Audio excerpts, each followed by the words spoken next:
What a great moment as the Packers took the lead in the second half. Wayne Larrivee joins us now. That was the call. Our conversation with Wayne brought to you by Cowall Investment Group, the retirement specialist, and by Pella Windows and Doors of Wisconsin. Thoughts and prayers to everybody who decided to engage in keyboard warrior battle with Christian's father this past week. Because I know this week, today, he's going to be at it. Good for him. Good for Christian. Wayne, good morning, sir. How are you? We'll take it, right? We'll take it. Without a doubt. No question. Yes. We're not going to send it back. We're not going to ask for a do-over. No, exactly right. There are things, there's a lot of really positive things in this. The biggest concern, though, as we barrel towards Thursday, is finding some running backs. I guess we'll find out more about Aaron Jones today, but it's obvious he's not going to play Thursday. But we hope the damage, whatever injury he sustained, is not too serious. What are they going to do at running back, I guess, is the first question I have for you.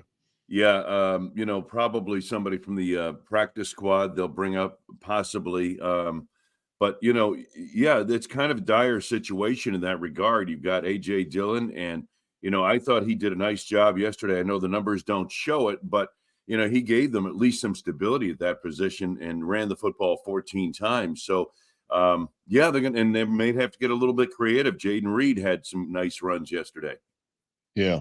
I thought you're gonna lose your sideline reporter there for a second. I thought really? Kuhn What might happened? put pads on. I thought Kuhn might have put pads on. I thought he was going in. I thought you were gonna say, Give him hey, a no couple of sideline carries. reporter, we lost him. Yeah. Yeah. No, I don't think he has any eligibility left. Is that how that works? I thought the play of the game was Wicks bouncing off of tacklers, turning what would have been a 5-yard hitch into a 31-yard gain that really sparked the Packers on the final touchdown drive. Tell me what you see in Wicks, because more and more Packer fans are saying, I love this guy. Yeah, you know what you see in him, Czabe? He is tough. All right. If you're trying to arm tackle that guy, he's going to bounce off you. He's going to make you look bad. He gets open. He has good hands, and but he makes plays. He's kind of a playmaker type guy. You may not be targeting him 7 or 8 times a game, but boy, when you do, you're going to get something positive out of it. I think that's what people see in that guy. He is tough. Yeah. Very much so. So Jordan Love goes over 300 yards. Is that 300-yard thing significant in your mind? As the league continues to evolve, it's still a passing league, obviously, but is that a meaningful number to you? Yeah, I think so, because it was the first time in 2 years a Packers quarterback had gone over 300 yards passing. And, the thing that was significant to me about Jordan Love is that we have seen people wondering where's the growth and all this other stuff. And boy, you can really see it. And yesterday was probably the most tangible example of his growth. You know what I mean? He took a team in the fourth quarter down and took them all the way downfield for the touchdown. So I think that was those are the tangible things I look at. Wayne, one of the things that Czabe likes to say is hand in the fire when it comes to the kicking. Oh, yeah. Well, it got a little shaky there. Zabe's hand is still in the fire, but it's roasted like a marshmallow right now, but the hand is still in there. Hand in the fire? Okay, so let me explain it to Wayne. I'll explain it to Wayne, and then for those that are new to the show, because you never know when people come in and listen. This summer, when Carlson was having some issues, I kept invoking his brother's journey with the Vikings, where they got skitterish on him and cut him before he became one of the best kickers in the league with the Raiders. And I said, I know it's dicey right now, but my hand is in the fire, and I'm going to hold it in the fire this year with Carlson Jr. as he figures things out as a pro kicker, because the leg is there and I believe in him, right? And they spent a draft pick on him. So I would oftentimes scream, hand in the fire, whenever he missed. Now, he's only missed 2 field goals this year. You know that, right? He's not terrible. How many extra points? He's missed 2 extra points, but one of those was blocked. Yep. In Pittsburgh. That one was blocked. Yeah. Actually, I'm sorry, three field goal misses, including yesterday. But the miss yesterday was probably snap related, Wayne, hold related, timing related. I don't know about that. I just know that getting that ball, what was it, 52 yards. to the north end zone is not an easy thing to do in November at Lambeau Field for some reason. So, okay. I didn't see anything that sticks out about the snap. Whelan actually done a really good job, especially with the high snaps, getting them spotted. I think he's done a great job. But I think that it just didn't look like he got it. He didn't hit it flush. Let me put it that way. No, he didn't. It looked like a chunk from the stands, but then people were texting me and tweeting me saying, it was a snap hold timing issue. That's why it looks so odd. He's got range from that distance. Oh, yeah. Normally. So something wasn't quite right there. But look, he missed a kick against the Rams. They won the game anyway. Missed the kick in Denver. That did hurt them badly because they lose that game by 2. And he missed an extra point yesterday and a field goal, which didn't matter because they won the game anyway. Hand in the fire. Let's calm down, everybody. We're not going to throw our kicker away just because he misses a few kicks. All right. On a season that is likely going nowhere. That said, 4-6, and I'm trying to stitch together, Wayne, 5 wins over the final 7. Can you squint hard enough to see 5 wins down the final 7? Yeah, I do. I know it sounds ambitious to some people, but yeah, I do. I think this team's getting better. I really do. Okay.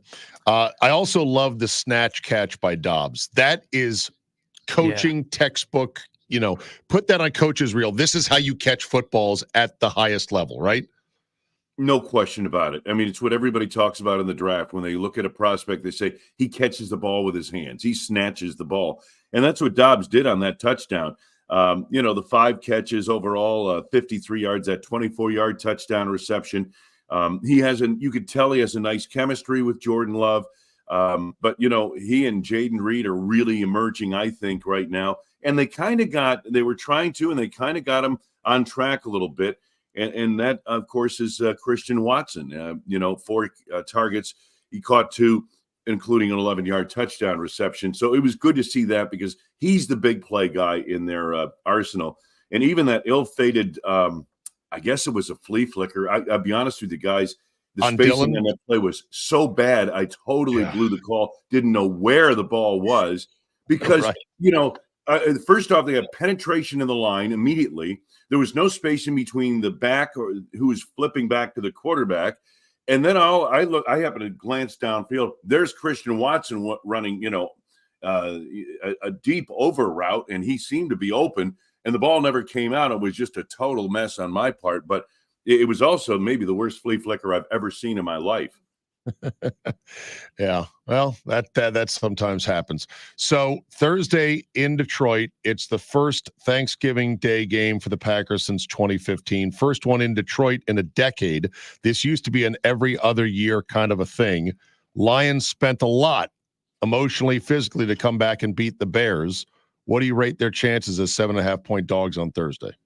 The Packers even in their state, I give them a shot, but the Lions are really good. You're a good team when you go out there and your quarterback. I mean, you just played a terrific game in Los Angeles to beat the Chargers the week before, and then you play, and you your quarterback throws 3 interceptions, and you find a way to win the game.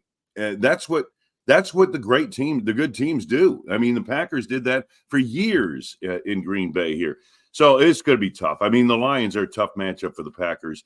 I thought what helped yesterday in that game against the Chargers, think about what I always say. It's not who you play. It's not where you play them. It's when you play them. When you play them. Wayne Larrivee's iron law of the NFL. He's a smart man. It's all about the win, baby. Yeah, it's about the win. And I understand. Do we have a timer here that went off? No, the Chargers had 4 drop passes.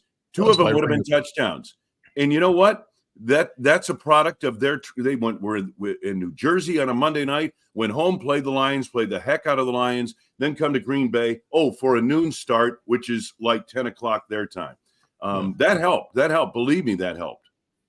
Wayne, we know you got another hit on Mondays. That's why we get you out kind of short. And this is just my dinger bell, the I agree bell.